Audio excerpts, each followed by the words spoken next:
فرض کن یک روز معمولی داری توی خیابون‌های یه شهر خارجی قدم میزنی. هوا خوبه و یه بستنی هم دستته. آدامستو هم داری میجویی که یهو پلیس میاد سراغت. تعجب میکنی چون کار خاصی نکردی. ولی اون آدامسی که داری میجویی همون کافیه که جریمت کنن. عجیبه. خب خوش اومدی به دنیای قوانینی که برای ما غیر قابل درکن. اما برای بعضیا خیلی خیلی جدی و منطقی. امروز قراره بریم سفر عجیب تو دل همین قوانین. از سکوت شبانه سوئیس گرفته تا ممنوعیت ماهی تنها تو ایتالیا. و در آخر میخوایم نگاهی بندازیم به قانونی که پشت ظاهر سادش یه نگاه عمیق به رفتار انسانی پنهانه. سنگاپور یکی از تمیزترین شهرهای جهانه، ولی این تمیزی همینجوری به دست نیومده. اینجا فروش و واردات آدامس غیرقانونیه. آره، همون چیزی که خیلیامون عادت داریم ته جیبمون باشه. از وقتی آدامس ها میچسبیدن به درهای مترو و خرابش میکردن یا کف خیابونها رو به فاجعه تبدیل میکردن، دولت گفت کلاً ممنوع. تو ایران شاید بعضیا فقط به خاطر زباله انداختن تو خیابون اخم ببینن، اما تو سنگاپور ممکنه با یه آدامس تا مرز بازداشت هم بری. کمی اونورتر توی سوئیس شبها همه چی آرومه. واقعا آرومه. از ساعت 10 شب تا 7 صبح خیلی از کارهایی که صدا تولید میکنن غیر قانونی هن یا حداقل بی‌ادبی بزرگ محسوب میشن. میخوای جارو برقی بکشی؟ نه. ماشین لباسشویی؟ فراموشش کن. حتی کشیدن سیفون تو بعضی آپارتمان ها هم ممنوعه.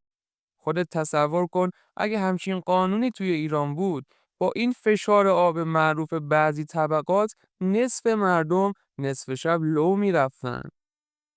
حالا بریم ایتالیا، جایی که ماهی قرمز تو تنگ‌های کروی یه چیز کاملا ممنوعه.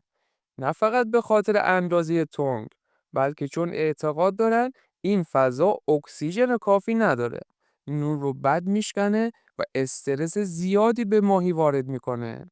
حتی تنها بودن ماهی هم مشکل زاست. واسه ما ایرانیا که تو نوروز ماهی قرمز میخریم و بعدش بعضیامون نمیدونیم کجا ولش کنیم، این قانون شاید سختگیرانه به نظر برسه. ولی از نگاه اونا این یه دفاع از حقوق حیواناته. ژاپن هم یه نگاه متفاوت به سلامت داره. از سال 2008 قانونی تصویب شده به اسم متابو.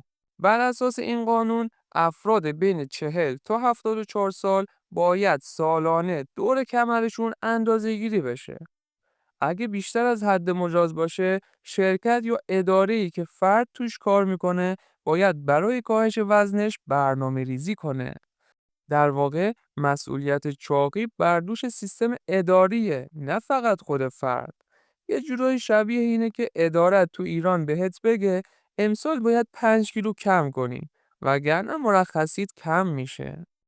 بریم سراغ تایلند، جایی که اگه یه اسکناس بیفته زمین با پا نزنیش کنار. چرا؟ چون چهره پادشاه روی پوله و لگد زدن به پول یعنی بی احترامی مستقیم به سلطنت. قانونی که توش احترام به چهره پادشاه از احترام به خود اسکناس مهمتره. کافیه کسی فیلمتو بگیره و گزارشت بده. اون وقت ممکنه کارت به دادگاه کشیده بشه.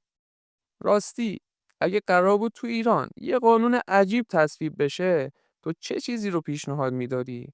یا اصلا فکر میکنی کدوم یکی از قوانین فعلی ما برای خارجی ها ممکنه غیر قابل باور باشه؟ نظر تو توی کامنت ها بنویس. میخوام بدونم ذهن بقیه چقدر خلاقه. و اما آخرین بخش، شاید به ظاهر عجیب ترین قانون این لیست نباشه، اما وقتی دقیق تر نگاهش میکنی میفهمی چقدر ریشه دار و پرمفهومه. توی برزیل انداختن نان روی زمین نه تنها بی احترامی به غذاست، بلکه به نظر اونها با این کار در واقع به خودت هم احترام نمیذاری. در حقیقت نان توی فرهنگ برزیل یه نماد از غذا و زندگیه. وقتی به این قانون فکر میکنی یاد خیلی از قوانینی میفتیم که در ظاهر ممکنه عجیب به نظر برسن، ولی ریشه در عمق فرهنگ ها و باورها دارن.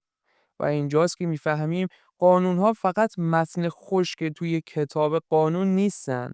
هر کدومشون تکی از روح یه ملتن، از باورها، ترس‌ها و ارزش‌هایی که نسل به نسل منتقل شدن.